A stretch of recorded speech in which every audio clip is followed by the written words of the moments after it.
नमस्कार दोस्तों, decode exam में आप सभी का स्वागत है। आज की क्लास में हम लोग डिस्कस करेंगे मॉक टेस्ट जो कि आपके यूपी पीसीएस प्रीलिम्स और आरओ एआरओ दोनों परीक्षाओं के लिए बहुत ही महत्वपूर्ण है। तो चलिए आज की क्लास को स्टार्ट करते हैं मेरे साथ ऐश्वर्या सिंह के साथ। अगर क्लास में आपको किसी भी तरीके का डाउट होता है तो आप मुझसे कमेंट बॉक्स में पूछ सकते हैं। आज की क्लास को स्टार्ट करने से पहले थोड़ी सी इंफॉर्मेशन मैं आप लोगों को दूंगी RO ARO prelims 2024 video test series के बारे में। इस टेस्ट सीरीज में 7000 प्रश्नों के माध्यम से पूरे सिलेबस को कवर किया गया है। टॉपिक और subject wise daily target revision कराया जाएगा। आपको सॉल्व्ड अनसॉल्व्ड पीडीएफ प्रोवाइड की जाएगी सारे टेस्ट की। 4000 प्रश्नों का डिटेल वीडियो सॉल्यूशन प्रोवाइड किया जाएगा और साथ ही साथ 15 फुल सिलेबस टेस्ट भी आपको दिया जाएगा। इस टेस्ट सीरीज में जो आपके क्वेश्चंस होंगे वो बाइलिंगुअल क्वेश्चंस होंगे, हिंदी और इंग्लिश दोनों माध्यम में दिए होंगे।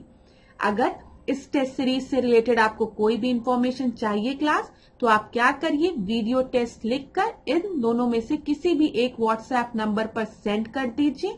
यहाँ पर आपको सारी इंफॉर्मेशन प्रोवाइड करा दी जाएगी। चलिए अब आज की क्लास का हम पहला प्रश्न अपना देखते हैं। निम्नलिखित कथनों में से कौन सा कथन सही है? आपको करेक्ट स्टेटमेंट बताना है। घाव का अध्ययन डर्मेटोलॉजी कहलाता है। मानव शरीर का रक्त बैंक यकृत कहलाता है।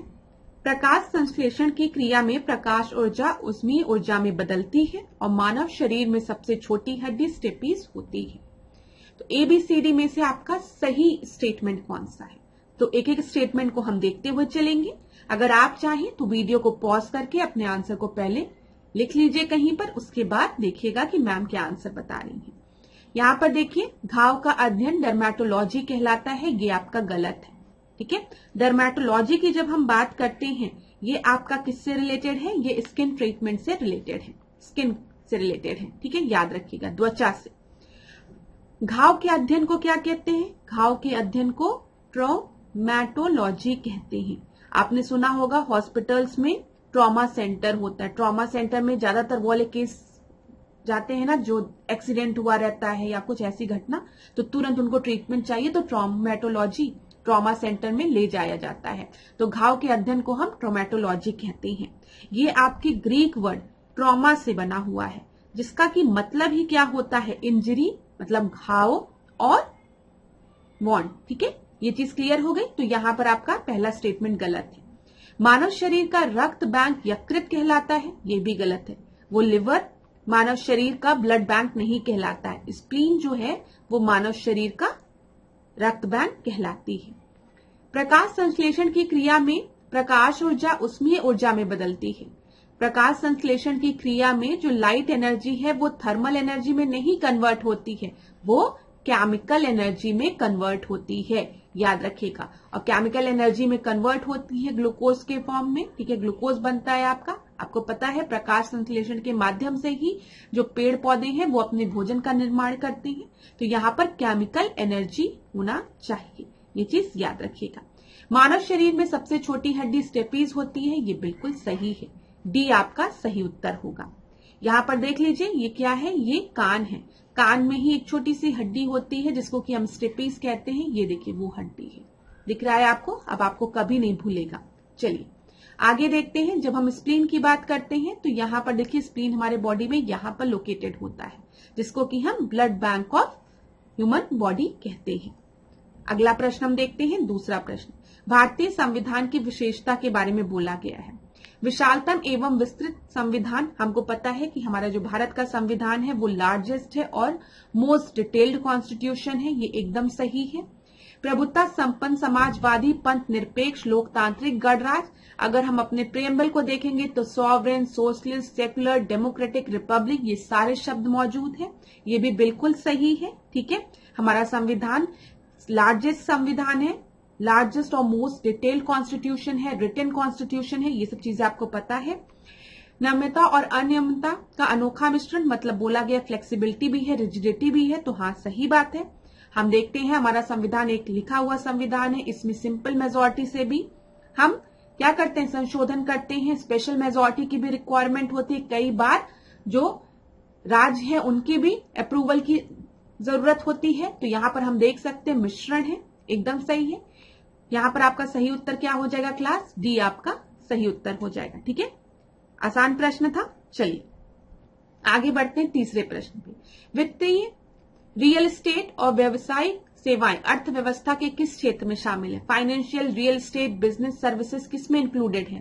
प्राइमरी सेक्टर, द्वितीयक सेक्टर जिसको कि हम प्राथमिक सेक्टर कह रहे हैं, तृतीयक सेक्टर, या इनमें से कोई नहीं? आपको पता है स्टार्टिंग में जो हमारा देश था वो कृषि प्रधान देश था, और प्राइमरी सेक्टर में आपके क्या आता है? कृषि आता है, एग्रीकल्चर आता है, एनिमल हस्बेंड्री आता है। ठीक है, फिर जब हम सेकेंडरी सेक्टर की बात करते हैं तो इसमें मैन्युफैक्चरिंग की हम बात करते हैं, और टर्शरी सेक्टर में हम सर्विस सेक्टर की बात करते हैं। अब अगर आप देखेंगे भारत की इकोनॉमी तो वो प्राइमरी सेक्टर से किस पे ज्यादा फोकस्ड हो गई है? टर्शरी सेक्टर पर। ठीक है, अब टर्शरी सेक्टर का ज्यादा कंट्रीब्यूशन है हमारी इकोनॉमी में, ये चीज याद रखिएगा। और यहाँ पर financial, real estate, business service ये सब किस में आता है? टर्शरी सेक्टर में आता है। सी आपका सही उत्तर है। अगर हम चाइना की बात करेंगे तो चाइना जो है एक मैन्युफैक्चरिंग हब है, तो उन्होंने सेकेंडरी सेक्टर पे अपना बहुत फोकस किया, ये चीज याद रखिएगा। और हमारे देश ने कहीं ना कहीं प्राइमरी सेक्टर से हम मूव ऑन हुए टर्शरी सेक्टर पे, और अब हम अपने सेकेंडरी सेक्टर पे भी फोकस कर रहे हैं। जब से किसकी बात कर रहे हैं? मेड इन इंडिया की बात कर रहे हैं, हम स्वदेशी की बात कर रहे हैं। ठीक है, तो यहां पर याद रखिएगा। तो सी आपका सही उत्तर है। अगला हम देखते हैं फोर्थ प्रश्न को। निम्नलिखित युग्मों पर विचार कीजिए। उपकरण दिया है और ऊर्जा का रूपांतरण दिया है। तो चलिए जल्दी से देख लेते हैं। माइक्रोफोन की बात करते हैं तो साउंड एनर्जी को इलेक्ट्रिकल एनर्जी में कन्वर्ट करते हैं। फिर उसके बाद सोलर एनर्जी केमिकल एनर्जी को इलेक्ट्रिकल एनर्जी में, सितार जो है वो साउंड एनर्जी को इलेक्ट्रिकल एनर्जी में। तो क्लास बता दो कौन सा आपका क्या है? सही है। ठीक है, ध्यान दीजिएगा इसमें क्या बोला गया है, कौन सा आपका सही है। तो जल्दी से बताइए कौन सा सही है। यहाँ पर सोलर एनर्जी की जब हम बात करते हैं तो सोलर एनर्जी जो है वो केमिकल एनर्जी को इलेक्ट्रिकल एनर्जी में कन्वर्ट करती है, बोला गया है। नहीं, वो आपकी जो लाइट एनर्जी है उसको इलेक्ट्रिकल एनर्जी में कन्वर्ट करती है। सितार जो है वो साउंड एनर्जी को इलेक्ट्रिकल एनर्जी में कन्वर्ट करता है। नहीं, ये गलत है। सितार में तो साउंड निकलता है ना, तो सितार जो है वो यांत्रिक एनर्जी को ध्वनि एनर्जी में कन्वर्ट करता है, ये चीज याद रखिएगा। तो ये भी आपका गलत है, ये भी आपका गलत है। माइक्रोफोन जो है वो साउंड एनर्जी को इलेक्ट्रिकल एनर्जी में कन्वर्ट करता है, ये बताइए। यहां पर तो मुझे लग रहा है क्लास आपका कोई भी ऑप्शन सही नहीं है। अगर आप देखेंगे तो बताइए, दूसरा तीसरा आपका गलत हो गया, तो दूसरा तीसरा इसमें भी है, दूसरा इसमें भी है, इसमें भी है, तो नन आपका सही हो जाएगा। देखिए आप यहां से भी आप देख सकते हैं प्रश्नों को। जब आपको दो चीजें पता है, ठीक है, तो आप एलिमिनेट कर सकते हैं। ठीक है,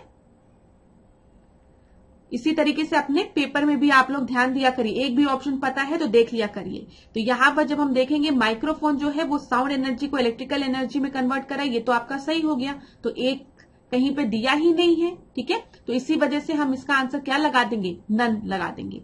ये चीज क्लियर हो गई क्लास। यहां पर जो खाली माइक्रोफोन दिया है वो क्या करता है? वो साउंड एनर्जी को इलेक्ट्रिकल एनर्जी में कन्वर्ट करता है।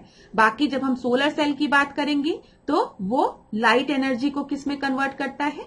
बताइए, इलेक्ट्रिकल एनर्जी में। ये चीज याद रखिएगा। और सितार की बात करेंगे तो वो आपका साउंड एनर्जी देता है। ठीक है, चलिए, मैकेनिकल एनर्जी को साउंड एनर्जी में, तो नन आपका सही उत्तर हो गया। यहां पर देख लीजिए, यहां पर आप इसको डी करिए, डी होगा। खाली जो माइक्रोफोन वाला ऑप्शन दिया गया है ये आपका सही दिया गया, और ये दोनों आपका बिल्कुल गलत दिया गया है। अगला हम देखते हैं, सिटी स्कैन में किन किरणों का प्रयोग होता है? तो बताइए, सिटी स्कैन में किन रेस का प्रयोग होता है?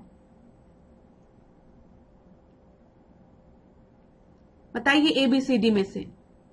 Gamma rays, X rays, ultrasound waves, या फिर नन ऑफ द अबव। तो ये चीज आपको क्लियर होगी। जब भी हम सिटी स्कैन की बात करते हैं तो यहां पर हम एक्सरे का यूज करते हैं। ठीक है, और 3D इमेज को, जो बॉडी की इनसाइड जो इमेज है 3D, उसको क्रिएट किया जाता है with the help of X-rays.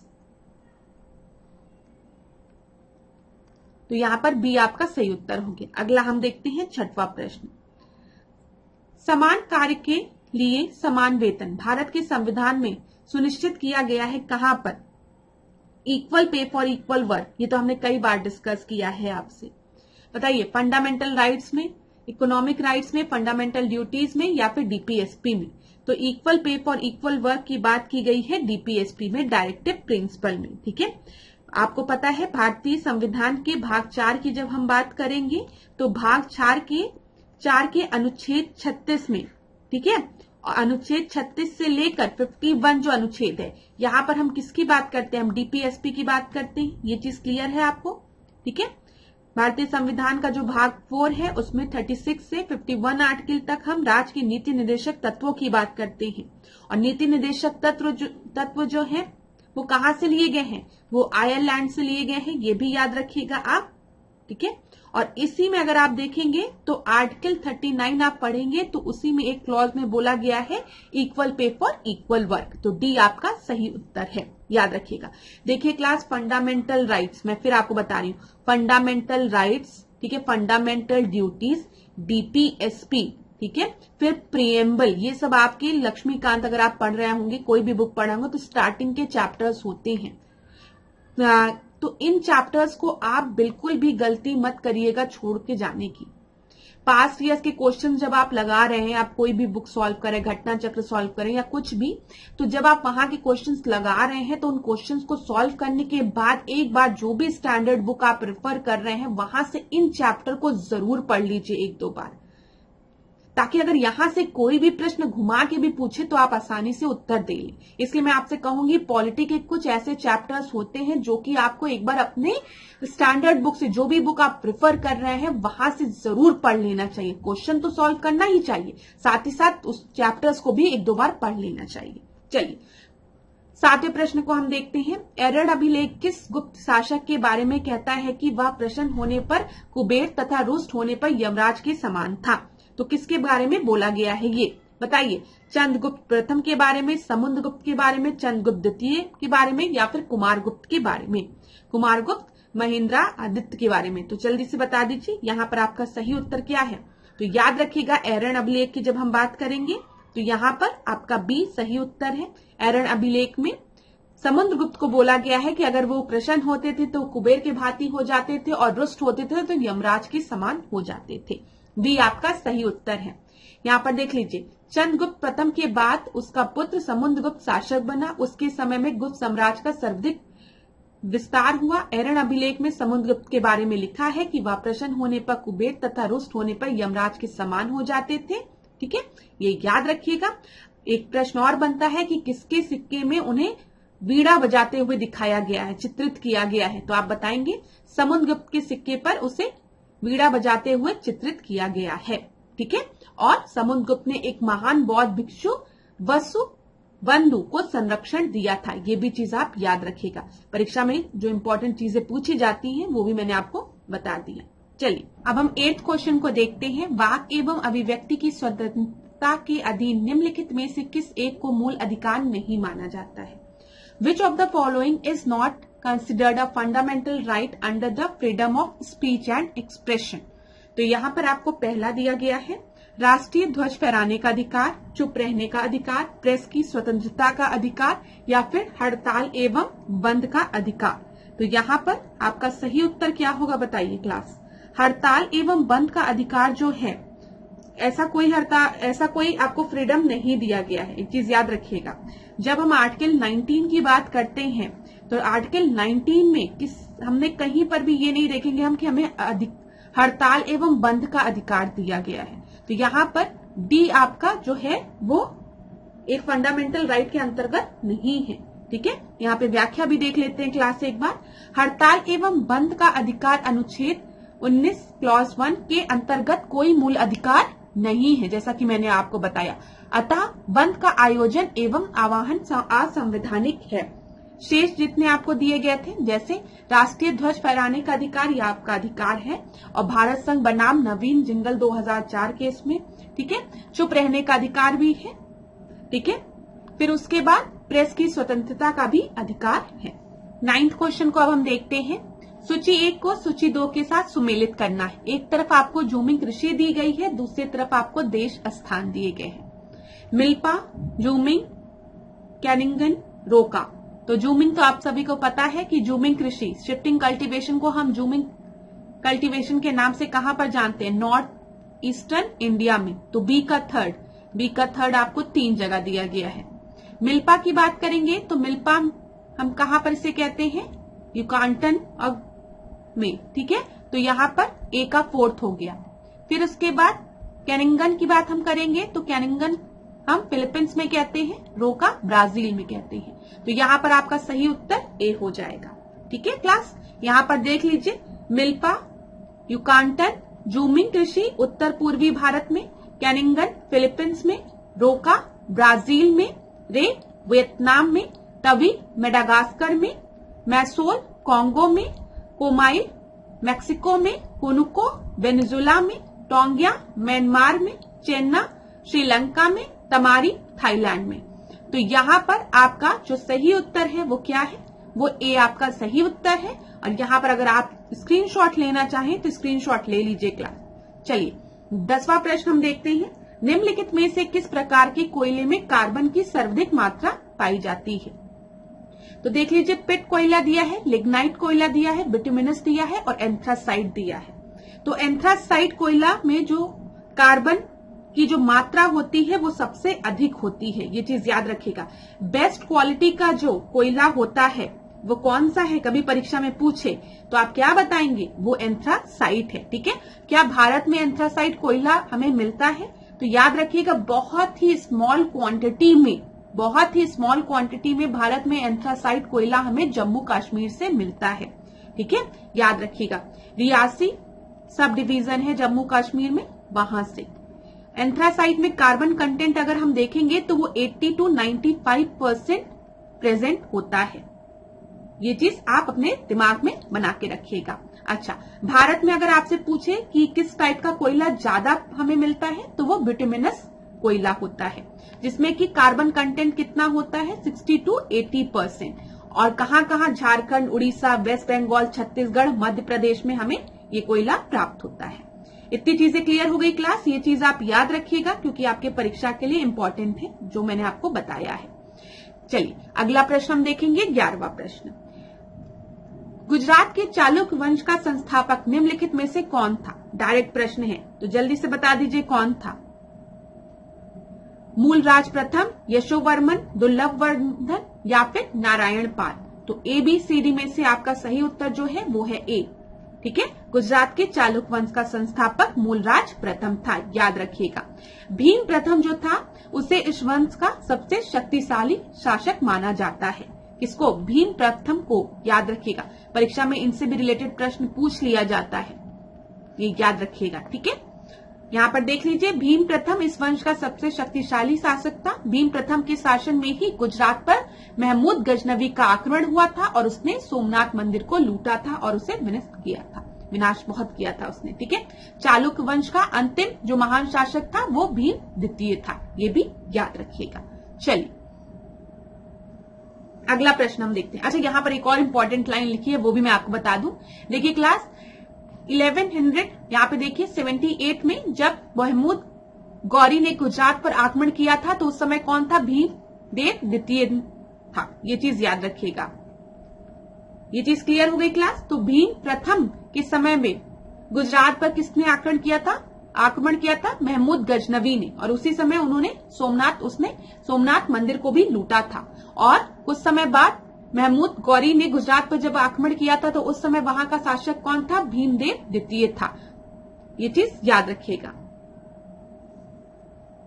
अगला हम देखते हैं 12वां प्रश्न। निम्नलिखित में से कौन सा भारत के संविधान द्वारा प्रदत्त है मूल अधिकारों में से नहीं है? जो 6 फंडामेंटल राइट में कौन सा नहीं है? बताइए। राइट टू इक्वालिटी की हम बात करेंगे तो ये हमारे मूल अधिकार है, ठीक है। राइट टू फ्रीडम भी है, राइट टू एजुकेशन भी है, लेकिन राइट टू वोट हमारा मूल अधिकार में नहीं आता है। तो यहाँ पर आपका सही उत्तर क्या हो जाएगा? सी आपका सही उत्तर है। मैंने थोड़ी देर पहले भी आपसे कहा है कि fundamental rights, fundamental duties, preamble, ठीक है, और फिर DPSP और स्टार्टिंग का जो चैप्टर है जिसमें कि हमारे कॉन्स्टिट्यूशनल बैकग्राउंड के बारे में दिया गया है, ये सारे चैप्टर अपने टेक्स्ट बुक से जरूर एक बार पढ़ लीजिएगा। पास्ट ईयर्स के क्वेश्चंस भी लगा लीजिएगा, साथ ही साथ इन चैप्टर्स को ढंग से बैठ के समय देके पढ़ लीजिएगा ताकि प्रश्न अगर बने तो गलत ना हो। यहाँ पर देख लीजिए, समानता के अधिकार की बात करेंगे, राइट टू इक्वालिटी की, तो वो 14 to 18 दिया गया है ये, ठीक है। स्वतंत्रता का अधिकार 19 to 22, शोषण के विरुद्ध अधिकार, right against the exploitation 23 to 24, धार्मिक स्वतंत्रता का अधिकार 25 से 28, संस्कृति तथा शिक्षा संबंधी अधिकार 29 to 30, संवैधानिक उपचारों का अधिकार, राइट टू कॉन्स्टिट्यूशनल रेमेडी 32। तो ये सारे आपको पता होना चाहिए, परीक्षा में पूछ लेता है। अगला हम देखते हैं 13th प्रश्न, 20 हर्ट्ज से नीचे की आवृत्ति वाली ध्वनि तरंगों को हम क्या कहते हैं?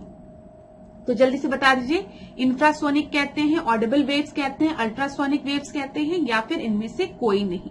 तो यहां पर आपका जो सही उत्तर है वो क्या होगा? ABCD में से। तो 20 हर्ट्ज से नीचे की जो तरंगे होते हैं उनको हम कहते हैं इंफ्रासोनिक वेव्स। ये चीज याद रखिएगा। यहाँ पर अगर आप चाहें तो वीडियो को एक बार पढ़ भी सकते हैं। यहाँ पर मतलब जो स्लाइड दी गई है, वीडियो को कैसे पढ़ेंगे, वीडियो में जो स्लाइड दी गई है उसको पढ़ लीजिए, ठीक है, क्योंकि ऐसे प्रश्न भी आपकी परीक्षा में पूछे गए। एक बार पूछा गया था कि पत्तियों की सरसराहट से कितनी आवाज निकलती है, ये सब ये याद रखिएगा। जब भी हम इंफ्रासोनिक की बात करेंगे तो साउंड की, तो ये बहुत लो फ्रीक्वेंसी साउंड होते हैं जिनकी की जो फ्रीक्वेंसी होती है वो 20 हर्ट्ज से भी नीचे की होती है, ठीक है।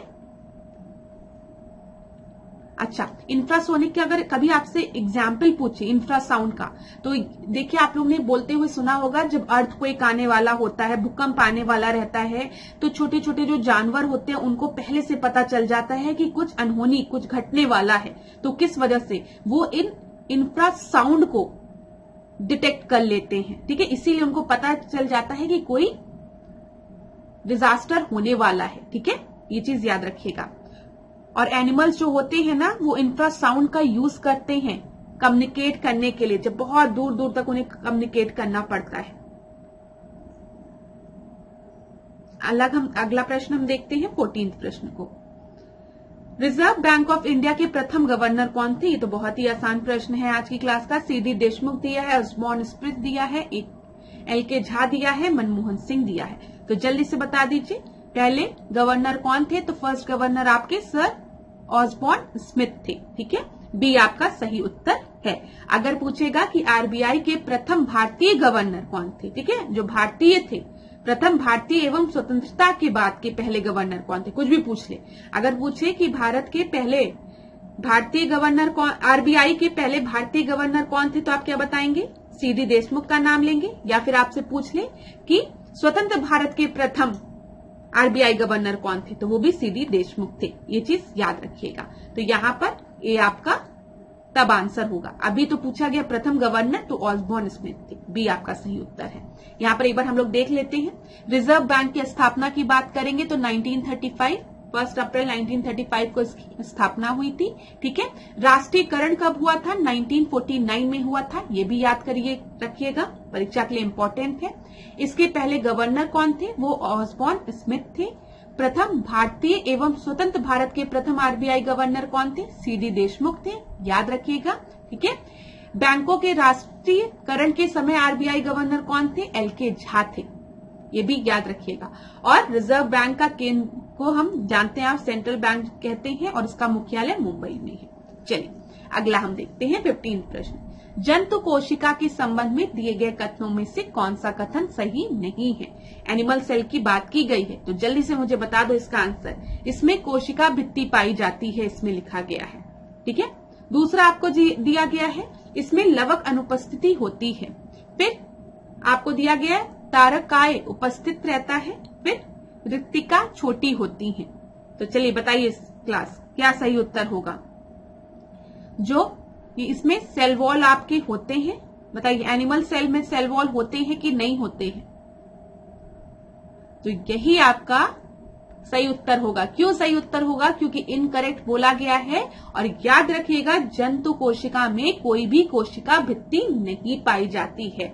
जो कोशिका भित्ति है, सेल वॉल है, वो आपके प्लांट सेल में प्रेजेंट होता है, ना कि एनिमल सेल में। तो ए आपका सही नहीं है, इसी वजह से ये इस प्रश्न का सही उत्तर है।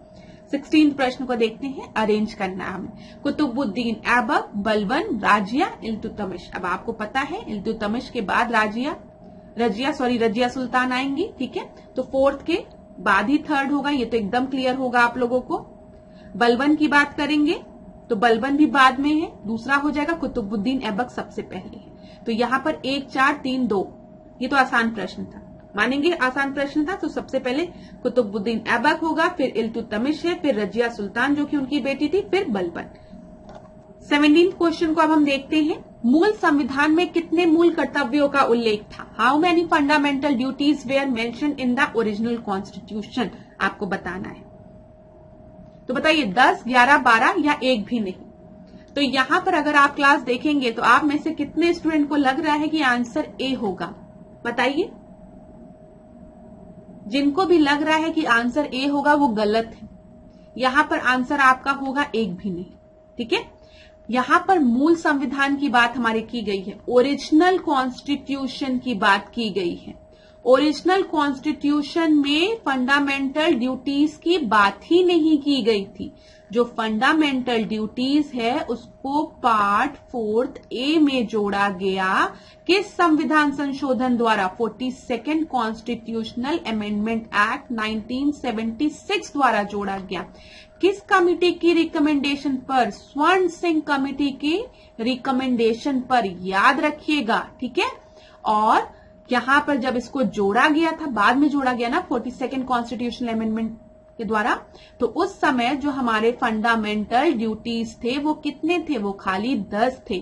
बाद में एक और संविधान संशोधन किया गया 86 कॉन्स्टिट्यूशनल अमेंडमेंट एक्ट, ठीक है, 2002 में, जिसके के थ्रू एक और फंडामेंटल ड्यूटी जोड़ा गया जो कि राइट टू एजुकेशन से रिलेटेड था।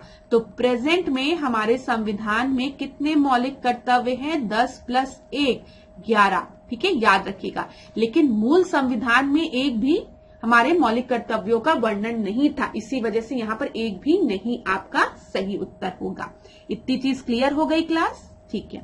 अगर परीक्षा में आपसे ये पूछे कि जब संविधान में मूल कर्तव्यों को जोड़ा गया था तब कितने मूल कर्तव्यों का वर्णन किया गया था, तो आप बताएंगे 10। अगर परीक्षा में आपसे पूछे कि प्रेजेंट में अभी हमारे संविधान में कितने मूल कर्तव्य हैं, फंडामेंटल ड्यूटीज है, तो आप क्या बताएंगे? 11। क्लियर हो गया चीजें? और अगर आपसे पूछेगा कि मूल संविधान में कितने मूल कर्तव्य थे, तो आप क्या बताएंगे? 0। ठीक है, चलिए आगे देखते हैं। 18वां प्रश्न, महात्मा गांधी ग्रामीण रोजगार योजना काम पाने का अधिकार किस अनुच्छेद के अंतर आता है? तो यहाँ पे मनरेगा की बात की गई है। 40वां तो मैंने आप लोगों को कितनी बार रटवा दिया है कि यहाँ पर विलेज पंचायत की बात की गई है। आपको ये चीज समझ में आ गया होगा कि यहाँ पर हम डीपीएसपी की बात कर रहे हैं, राज्य के नीति निदेशक तत्व, और अनुच्छेद 40 में हम विलेज पंचायत को ऑर्गेनाइज करने की बात करते हैं, ग्राम पंचायत के गठन की बात करते हैं। 44 में यूनिफॉर्म सिविल कोड की बात होती है, ये भी आपको पता होगा। ठीक है, यहाँ पर हम नागरिकों के लिए समान सिविल संहिता की बात करते हैं। 47 में अगर हम देखें तो यहाँ पर हम पोषाहार मतलब न्यूट्रिशन की बात करते हैं, जीवन स्तर को उच्च करने की बात करते हैं, लोक स्वास्थ्य में सुधार करने की बात करते हैं। 47 में बचा कौन सा? मनरेगा की बात हम किसमें करते हैं? तो वो है अनुच्छेद 41। तो बी आपका सही उत्तर हो गया। यहाँ पर देख लीजिए, अनुच्छेद 41 की अगर हम बात करेंगे तो इसमें वर्णित है कि राज्य अपने आर्थिक साधनों के अनुसार और विकास की सीमाओं के भीतर यह प्रयास करेगा कि सभी नागरिक अपनी योग्यता के अनुसार रोजगार व शिक्षा पा सके तथा बेकारी, बुढ़ापा, बीमारी और असमर्थता आदि दशाओं में सार्वजनिक सहायता प्राप्त कर सके। तो मनरेगा का गठन इसी के थ्रू हुआ है, ये चीज याद रखिएगा। क्लियर हो गया क्लास? चलिए 19 प्रश्न को देखते हैं। सामान्यतः लोकसभा की बैठक में डैश के दौरान प्रश्न पूछे जाते हैं और इस अवधि को प्रश्नकाल कहा जाता है। तो जल्दी से बता दीजिए यहाँ पर आपका सही उत्तर क्या है? बताइए। जो पहला घंटा होता है ना, समानता लोकसभा की बैठक में पहले घंटे के दौरान प्रश्न पूछे जाते हैं और इस अवधि को हम प्रश्नकाल कहते हैं। ठीक है, यहाँ पर आपका जो फर्स्ट है वो आपका सही है। चलिए 20वां प्रश्न हम देखते हैं। थायरॉक्सिन की बात की गई है, थायरॉक्सिन से होने वाला कौन सा रोग है? तो ये तो बहुत ही आसान प्रश्न है, आपके परीक्षा में कई बार पूछा भी गया है। ठीक है, देखते हैं कौन कौन सही उत्तर देता है। तो यहाँ पर मुझे बताइए कि आप में से किन स्टूडेंट ने ABCD में से खाली C आंसर को टिक लगाया है? बता दीजिए। तो ये आपको पता है कि थायराइड ग्लैंड, और आपको आयोडीन की बात पता है, और आयोडीन की कमी से घेंगा का रोग होता है जिसमें थायराइड ग्लैंड फूल जाता है, ठीक है। लेकिन यहां पर डेफिशिएंसी ऑफ थायरॉक्सिन की बात की गई है, ध्यान दीजिएगा। तो यहां पर याद रखिएगा जड़ वामता, फिर यहाँ पे माइडेक्सिमा, घेंगा, ये सारे रोग इसकी कमी से होते हैं। डी आपकी सही उत्तर है, यहाँ पर डी सही उत्तर है, सी नहीं है। जिसने भी सी लगाया था वो आज करेक्ट कर लीजिएगा। अब ध्यान से देख लीजिए इसको, हम क्या बता रहे हैं। थायरॉक्सिन हार्मोन कोशिकीय श्वसन की गति को तीव्रता प्रदान करता है तथा ये पीयूष ग्रंथि के हार्मोन के साथ मिलकर शरीर में जन संतुलन का नियंत्रण करता है। थायरॉक्सिन की कमी से होने वाले कौन कौन से रोग हैं? देखिए, जड़वाता, जिसको कि हम क्रेटिनिज्म कहते हैं, इस रोग में बच्चों का मानसिक एवं जो शारीरिक विकास होता है वो उतने अच्छे से प्रॉपर तरीके से नहीं हो पाता है, अवरुद्ध होता है, ठीक है। यहाँ पे मिक्सेडिमा की बात जब हम करेंगे तो याद रखिएगा, मिक्सेडिमा, इस रोग में हृदय स्पंदन तथा रक्तचाप कम हो जाता है, ठीक है। हार्ट बीट कम हो जाती है, ब्लड जो रक्तचाप है वो भी आपका कम हो जाता है। घेंगा की बात करेंगे। घेंगा रोग भोजन में आयोडीन की कमी से होता है और इस रोग में थायराइड ग्रंथि के आकार में बहुत ही वृद्धि हो जाती है। तो ये तीनों आपके थायराइड से रिलेटेड हैं। कभी भूलिएगा नहीं, परीक्षा में मुझे पता है अगर ये प्रश्न दिया रहता तो ज्यादातर स्टूडेंट क्या लगा के आते, घेंगा लगा के चले आ जाते, ठीक है। तो ध्यान दीजिएगा, आराम से प्रश्नों को पढ़िएगा। ऐसे ही जो मैंने आपको फंडामेंटल ड्यूटीज वाला प्रश्न पढ़ाया है, मौलिक कर्तव्यों वाला, उसमें भी ज्यादातर स्टूडेंट क्या लगा के आ जाएंगे कि 10 मौलिक कर्तव्य थे जब शामिल किया गया था। तो नहीं, मूल संविधान की बात की गई। मूल संविधान में हमारे 0 मौलिक कर्तव्य थे। तो थोड़ा थोड़ा कंफ्यूजन स्टूडेंट्स को होता है, इसीलिए मैं आपको बता रही हूँ। चलिए 21वें प्रश्न को हम देखते हैं।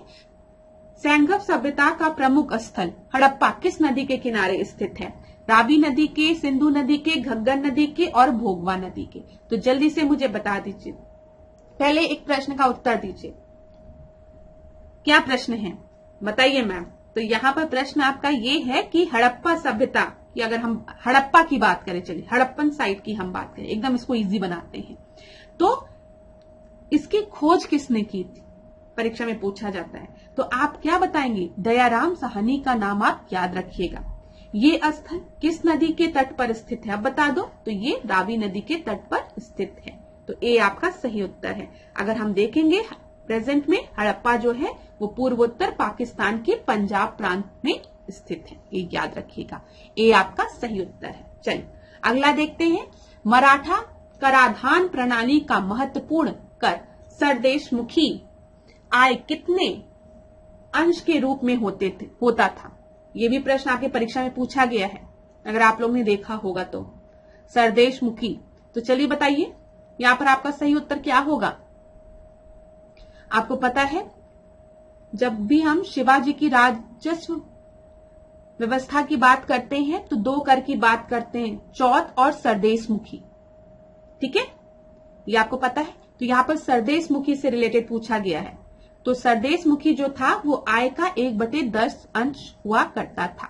तो यहां पर सी आपका सही उत्तर है। व्याख्या देखेंगे क्लास, यहां पर हम देखिए चौथ की बात करें, मैंने आपको बताया 2 प्रमुख जो कर होते थे वो चौथ और सरदेशमुखी होते थे। चौथ जो होता था वो विजित क्षेत्रों से वसूल किए जाने वाला कर होता था, जो मराठा आक्रमण से बचने के एवज में विजित राज्यों के क्षेत्रों से उपज के 1/4 के रूप में वसूल किया जाता था। चौथ है तो 1/4 याद रहेगा। सरदेशमुखी आय का 10%, 1/10 अंश के रूप में वसूल किया जाता था, जो एक अतिरिक्त कर था। ये चीज याद रखिएगा। शिवाजी के अनुसार देश के वंशानुगत सरदेशमुख होने के नाते और लोगों के हितों की रक्षा करने के बदले उन्हें सरदेशमुखी लेने का अधिकार था। चलिए 23वां प्रश्न हम देखते हैं। विद्युत धारा का मात्रक है। विद्युत धारा का मात्रक क्या है? ओम, एम्पियर, वॉट या फिर जूल। तो यहां पर आपका सही उत्तर क्या है बताइए। ABCD में से आपका सही उत्तर क्या है? यहां पर आपका जो सही उत्तर है वो है एम्पियर, ठीक है, इलेक्ट्रिक करंट की बात की गई है। अगला हम देखते हैं 24वां प्रश्न। सिंधु सभ्यता के संदर्भ में निम्नलिखित कथनों में से गलत कथन को छांटिए। तो इनकरेक्ट पहचानना है क्लास, ध्यान से पढ़िएगा। सिंधु सभ्यता की खोज राय बहादुर दयाराम साहनी ने की थी। ठीक है। सिंधु सभ्यता ग्रामीण सभ्यता थी। लोथल एवं सुरकोटदा सिंधु सभ्यता का बंदरगाह था। सिंधु सभ्यता की लिपि भाव चित्रात्मक थी। तो क्लास, ये तो आप में से सारे स्टूडेंट को पता होगा कि जो सिंधु सभ्यता थी वो रूरल सिविलाइजेशन नहीं थी, वो अर्बन सिविलाइजेशन था। यहाँ पर प्रॉपर रोड थी जो कि 90 डिग्री पर कटी हुई थी, नालियां थी, ड्रेनेज सिस्टम अच्छा था, पकी हुई ईंटों से और ब्रिक से आपके घर बने हुए थे, 2 मंजिले घर थे। ठीक है। कुआं था, राशन रखने की जगह थी, तो सब चीज था। तो पूरा हम कह सकते हैं ये ग्रामीण सभ्यता नहीं थी, ये एक अर्बन सिविलाइजेशन था। तो बी आपका सही उत्तर होगा। अगला हम देखते हैं 25वां प्रश्न। प्रथम बौद्ध संगीति का आयोजन किसके शासनकाल में हुआ? आज की क्लास का सबसे आसान प्रश्न, तो जल्दी से बता दो। ABCD, तो ये आपको पता है, ये अजातशत्रु के समय पे हुआ था। यहाँ पर प्रथम जो था, मैंने आपको कितनी बार बताया है, राजा वैशाली को पटाकर कुंडलवन लेके गया। तो राजगृह वैशाली पाटलिपुत्र कुंडलवन जो कि कश्मीर में है। महाकश्यप अध्यक्ष थे, साबाकामी अध्यक्ष थे, ठीक है, तिस थे, वसुमित्र और अश्वघोष। किसका शासनकाल था? अजातशत्रु, काला अशोक, अशोक कनिष्क। तो ध्यान से एक बार पढ़ लीजिएगा। वैसे अब ऐसे प्रश्न पूछे नहीं जाते हैं, लेकिन हो सकता है पूछ ले कभी। निम्नलिखित में से कौन सा एक मूल कर्तव्य नहीं है? तो जल्दी से बता दीजिए, कौन सा आपका मूल कर्तव्य नहीं है, फंडामेंटल ड्यूटी नहीं है? आपको तो पता होगा इसका उत्तर। भारत की प्रभुत्ता, एकता और अखंडता की रक्षा करें और उसे अक्षुण्ण रखें। बताइए। To safeguard and protect the sovereignty, unity and integrity of India. सार्वजनिक संपत्ति को सुरक्षित रखें और हिंसा से दूर रहें। तीसरा, कृषि और पशुपालन से को आधुनिक और वैज्ञानिक बनाने का प्रयास। और आखिरी आपको दिया गया, ऐसी प्रथाओं का त्याग करें जो स्त्रियों के सम्मान के विरुद्ध में है। तो यहां पर आपका कौन सा फंडामेंटल, बताइए, फंडामेंटल ड्यूटी नहीं है? तो यहां पर अगर आप देखेंगे क्लास, कृषि और पशुपालन को आधुनिक और वैज्ञानिक बनाने का प्रयास, कि जिसमें राज्य से अपेक्षा की गई है कि राज्य कृषि और पशुपालन को आधुनिक बनाने का प्रयास करेंगे। तो ये किसमें की गई है? ये DPSP में, राज्य के नीति निर्देशक तत्वों में ये कहा गया है। ठीक है, ये याद रखिएगा, ये आर्टिकल 48 में कहा गया है, जो कि आपके किसका हिस्सा है? जो कि आपके DPSP का हिस्सा है, ना कि फंडामेंटल ड्यूटी का। तो यहां पर आपका सही उत्तर क्या हो जाएगा? यहां पर आपका सही उत्तर C हो जाएगा। ठीक है क्लास, चलिए अगला हम देखते हैं 27। हुमायूं के मकबरे के संबंध में निम्नलिखित में से कौन सा एक कथन सही नहीं है? आपको बताना है। दोहरी गुंबद वाला या भारत का पहला मकबरा था। इस मकबरे को ताजमहल का पूर्वगामी माना जाता है। 4 बाग पद्धति का प्रयोग पहली बार हुमायूं के मकबरे में हुआ या आगरा में है? तो यहां पर इनकरेक्ट आपको बताना है। तो बताइए कौन सा इनकरेक्ट है? दोहरी गुंबद वाला या भारत का पहला मकबरा है, ये बिल्कुल सही कहा गया है। ठीक है। ताजमहल का पूर्वगामी माना जाता है, सही है। 4 बाग पद्धति का प्रयोग पहली बार हुमायूं के मकबरे में किया गया, सही है। या आगरा में स्थित है, ये नहीं। या आपका कहां पर स्थित है? या दिल्ली में स्थित है। तो सही उत्तर कौन सा हो जाएगा? डी हो जाएगा। देख लीजिए, हुमायूं का मकबरा आगरा में ना होकर दिल्ली में है। मकबरे का निर्माण 1565 में हुमायूं की विधवा बेगम ने शुरू करवाया था। दोहरी गुंबद वाला यह भारत का पहला मकबरा है। 4 बाग पद्धति का प्रयोग प्रथम बार हुमायूं के मकबरे में हुआ था। वैसे भारत में पहला बाग युक्त मकबरा सिकंदर लोदी का मकबरा था और इस मकबरे को ताजमहल का पूर्वगामी भी कहा जाता है। अच्छा, यहाँ पे ये चीज याद रखिएगा, भारत में पहला बाग युक्त मकबरा अगर पूछेगा किसका था तो वो सिकंदर लोदी का था। चलिए 28वां प्रश्न देखते हैं। बुद्ध ने अपने उपदेश किस भाषा में दिए थे? तो जल्दी से बता दीजिए, किस भाषा में दिए थे? पाली में, प्राकृत में, ब्राह्मी में या फिर खरोष्ठी में? तो बुद्ध ने अपने जो उपदेश हैं वो पाली भाषा में दिए थे। ये चीज याद रखिएगा। यहां पर आपका सही उत्तर क्या है? ए आपका सही उत्तर है। व्याख्या देखते हैं। बुद्ध ने अपना पहला उपदेश, आप सभी को पता है, कहाँ दिया था? ऋषिपत्नम में दिया था, सारनाथ में दिया था, जिसको हम कहते हैं सारनाथ। यहाँ पर इन्होंने अपना पहला उपदेश दिया था, जिससे कि बौद्ध ग्रंथ में क्या कहा जाता है, धर्मचक्र प्रवर्तन। याद रखिएगा, धर्मचक्र प्रवर्तन का मतलब क्या है, बुद्ध द्वारा पहला उपदेश देना। ठीक है, और ये कहाँ पे दिया था, सारनाथ में दिया था। बुद्ध ने अपने उपदेश जनसाधारण की भाषा पाली में दिए थे। ठीक है, याद रखिएगा, बुद्ध ने अपने उपदेश कौशल, कौशाम्बी एवं वैशाली सहित अन्य राज्यों में भी दिए थे, जिसमें से बुद्ध ने अपने सर्वाधिक उपदेश अगर पूछेगा तो कौशल देश की राजधानी श्रावस्ती में दिया था। परीक्षा में पूछे सबसे ज्यादा उपदेश कहाँ पे दिए थे, तो आप बताएंगे श्रावस्ती में दिए थे। ठीक है, किस देश की राजधानी थी, वो कौशल की राजधानी थी, ये चीज याद रखिएगा। और सबसे पहला उपदेश कहाँ दिया था, तो वो सारनाथ में दिया था। चलिए 29 प्रश्न को देखते हैं। चोल काल में वेल्लनव गाई, ठीक है, क्या था बताइए। कर का एक प्रकार था, भूमि का एक प्रकार था, राजेंद्र चोल द्वारा जीता गया सबसे बड़ा राज्य था, या फिर सम्राट द्वारा दी जाने वाली सबसे बड़ी उपाधि थी। तो वेल्लन वगाई जो था वो चोल काल में गैर ब्राह्मण किसान स्वामी की भूमि होती थी। ठीक है, तो ये भूमि का एक प्रकार होता था। तो बी आपका सही उत्तर है, यहां पर याद रखिएगा क्लास। ठीक है, यहां पर हम कुछ और शब्दों को देख लेते हैं, जैसे वेल्लन वगाई अभी हमने देखा, गैर ब्राह्मण किसान स्वामी की भूमि। ब्रह्मदेह क्या होता था, जो कि ब्राह्मणों को उपहार में दी गई भूमि को ब्रह्मदेह कहा जाता था।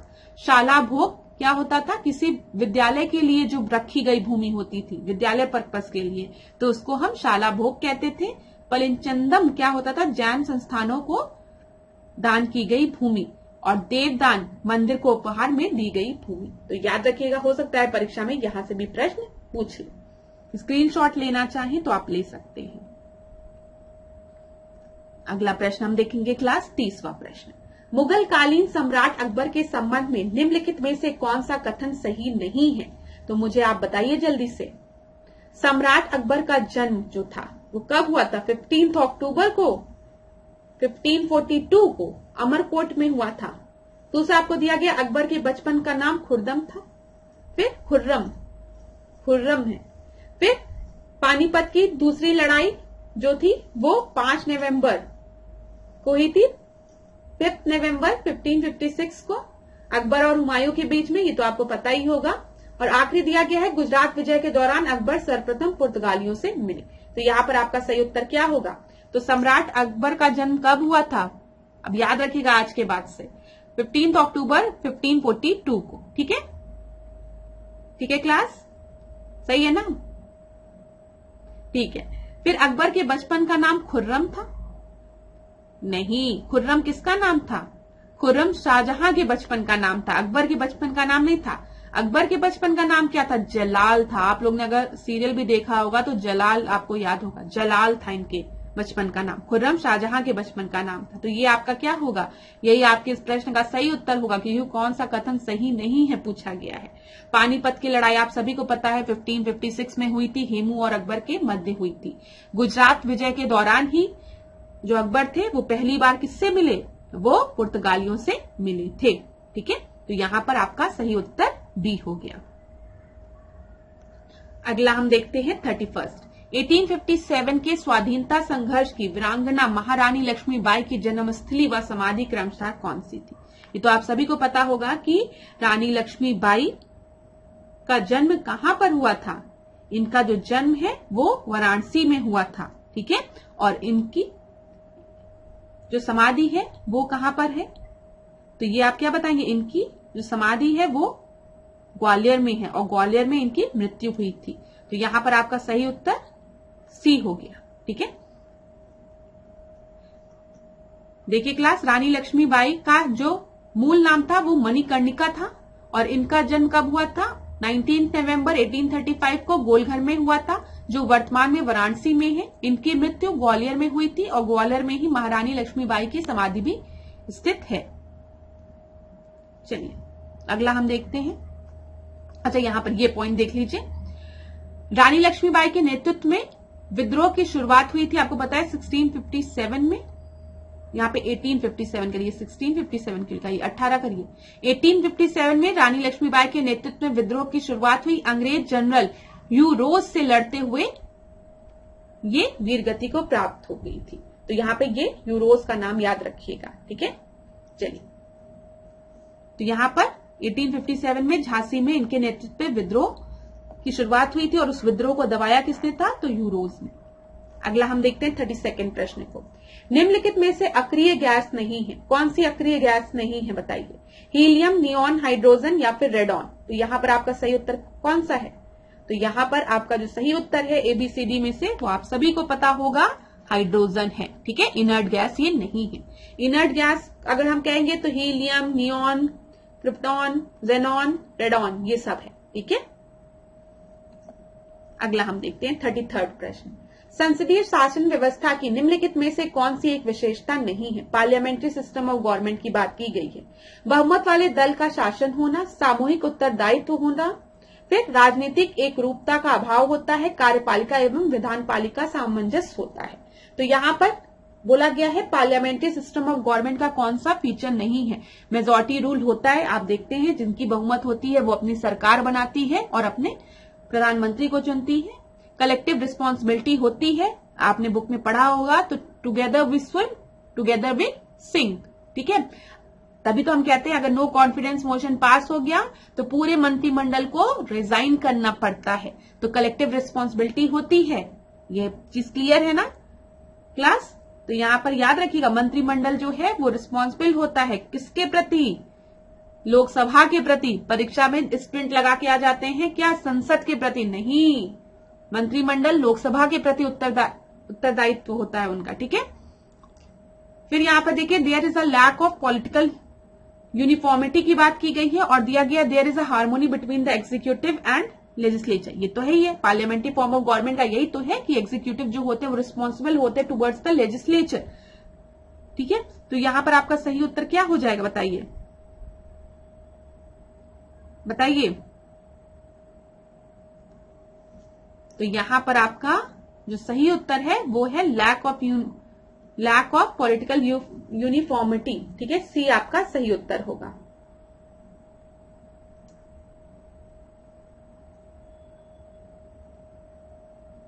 ठीक है क्लास, तो यहां पर देख लीजिए संसदीय शासन व्यवस्था में राजनीतिक एकरूपता का अभाव नहीं होता है। जो लैक दिया गया है वो आपका गलत दिया गया है। अभाव की बात की गई है ना, तो अभाव नहीं होता है, बल्कि कार्यपालिका एवं विधायिका के मध्य राजनीतिक एकरूपता पाई जाती है। ये चीज याद रखिएगा। चलिए 34 देखते हैं। शिवाजी के गुरु कौन थे? जल्दी से बता दीजिए। तो यहाँ पे ज्ञानदेव दिया गया है, रामदास दिया गया है, फिर उसके बाद एकनाथ दिया गया है, तुकाराम दिया गया है। तो यहां पर आपका सही उत्तर क्या है? तो यहां पर आपका सही उत्तर जो है वो है बी, ठीक है। जो रामदास जी थे वो महाराष्ट्र के एक प्रसिद्ध संत थे, ठीक है, और वे छत्रपति शिवाजी के गुरु भी थे। अगला हम देखते हैं 35वां प्रश्न और आज की क्लास का आखिरी प्रश्न। अकबर ने किस जैन आचार्य को जगत गुरु की उपाधि प्रदान की थी? तो जल्दी से बता दीजिए ABCD में से आपका सही उत्तर कौन सा है और ये आपके परीक्षा में पूछा गया प्रश्न है, बताइए। सुपार्श्वनाथ, पदम प्रभु सूरी, फिर हरिविजय सूरी या फिर चंद्र प्रभु सूरी। तो ABCD में से आपका सही उत्तर जो है वो है हरिविजय सूरी, ठीक है। सी आपका सही उत्तर है, ये आपके परीक्षा में पूछा भी गया प्रश्न है। इनको अकबर ने जगत गुरु की उपाधि प्रदान की थी। तो चलिए क्लास, आज भी हमने 35 प्रश्नों को डिस्कस किया। आशा करती हूँ आप लोगों के लिए क्लास यूजफुल रही हो। और फिर जाते जाते एक ही बात कहूंगी कि घबराइएगा बिल्कुल नहीं, बस पढ़ाई करिए, अभी एकदम फोकस्ड रहिए, ज्यादा से ज्यादा चीजों को रिवाइज करिए, मॉक टेस्ट लगाइए, पास्ट ईयर्स के पेपर लगाइए, ठीक है। जहां पर भी मिस्टेक कर रहे हैं आप लोग उसके लिए एक सेपरेट नोटबुक लीजिए और अपने मिस्टेक जो भी हो रही है उसको एक जगह नोट डाउन करिए। आप मॉक टेस्ट क्यों लगा रहे हैं? मजा आ रहा है इसलिए थोड़ी लगा रहे हैं, इसलिए लगा रहे हैं मॉक टेस्ट ताकि आपको पता चले कि किस सब्जेक्ट से कितने क्वेश्चंस गलत हो रहे हैं, कौन से टॉपिक को बार बार पढ़ने के बाद भी मैं नहीं गलत करके आ रहा हूं, मतलब मैं नहीं सॉल्व कर पा रहा हूं या कर पा रही हूं। इस चीज को आपको फाइंड आउट करना है ना कि किस सब्जेक्ट पे अभी मुझे और फोकस करना है। तो प्लीज क्लास, यही समय है जब आप ज्यादा से ज्यादा प्रश्नों को लगाइए, पास्ट ईयर्स के क्वेश्चन को सॉल्व करिए, अपनी कमियों को पहचानिए और पेपर में अपीयर होने के पहले इन कमियों को दूर कर लीजिए। क्या होगा क्या नहीं होगा, फेल हो जाएंगे पास हो जाएंगे, ये तो दिमाग की खुरापात है। एकदम इसको साइड में रख के कहिए अभी शांत रहो दिमाग, अभी मुझे बस पढ़ने दो। जब प्रीलिम्स दे के आऊंगी या दे के आऊंगा तब सोचूंगा कि अब क्या करना है। और मैं आपको बता रही हूं, अगर आपने अच्छे से पढ़ाई किया होगा, ठीक है, अच्छे से पेपर सॉल्व किया होगा क्लास, आपने अपने मिस्टेक को फाइंड आउट किया होगा, एनालाइज किया होगा, इंप्रूवमेंट की होगी, ठीक है, करेंगे आप एक अच्छे से पैटर्न में आप अपनी पढ़ाई करें, आप ही का सिलेक्शन होगा। क्यों नहीं सिलेक्शन होगा, एक रीजन दो। हाँ, होगा सिलेक्शन। बस बिल्कुल भी हिम्मत मत हारिएगा, ये एकदम क्रूशियल समय आने वाला है अब आप लोगों के लिए, इसमें आपको हिम्मत नहीं हारनी। एक अच्छा सा मोटिवेशनल सॉन्ग सुनना है, सुन लीजिए, फिर उसके बाद सब चीजों को एकदम से छोड़िए और बैठ के पढ़िए। अभी आपसे कोई भी आपका समय नहीं छीन सकता है, तो इस समय का सदुपयोग करिए, पढ़िए। कोई भी दिक्कत होती है तो कमेंट बॉक्स में बताइए, क्वेश्चन में कोई दिक्कत होती है तो कमेंट बॉक्स में बताइए। अगर आंसर तुरंत देने योग्य होगा तो मैं वहीं पर आपके क्वेश्चन का आंसर दे दूंगी, नहीं तो आने वाली क्लास में उसको जरूर डिस्कस करूंगी। आशा करती हूं आप लोग खूब पढ़ें, खूब अच्छे से आप लोगों का एग्जाम हो और आप सभी जल्दी जल्दी क्वालिफाई करें। मैं तो यही आशा करूंगी, ईश्वर से प्रार्थना करूंगी। बस आप लोग अपने पे विश्वास जरूर रखिएगा, अपने माता पिता के आशीर्वाद पर विश्वास रखिएगा, ईश्वर पर विश्वास रखिएगा और बस पढ़ते रहिए और अच्छे से पेपर दीजिए। अभी ज्यादा सोचिए मत कि क्या करना क्या नहीं, क्योंकि एक महीने में आप कुछ बहुत बड़ा नहीं कर लेंगे, ठीक है। तो अभी आप पढ़ लो तो प्रीलिम्स निकल जाएगा, तो मेंस के लिए कॉन्फिडेंस आएगा, तो फिर वो भी निकलेगा। बस अपने पे हौसला रखिए और अच्छे से पढ़िए। बस धन्यवाद क्लास, आशा करती हूँ आप खूब पढ़े, खूब आगे बढ़े। इसी के साथ आज की क्लास को समाप्त करती हूँ। इसी तरीके से मेरे साथ ऐश्वर्या सिंह के साथ डिकोड एग्जाम के साथ बने रहिए।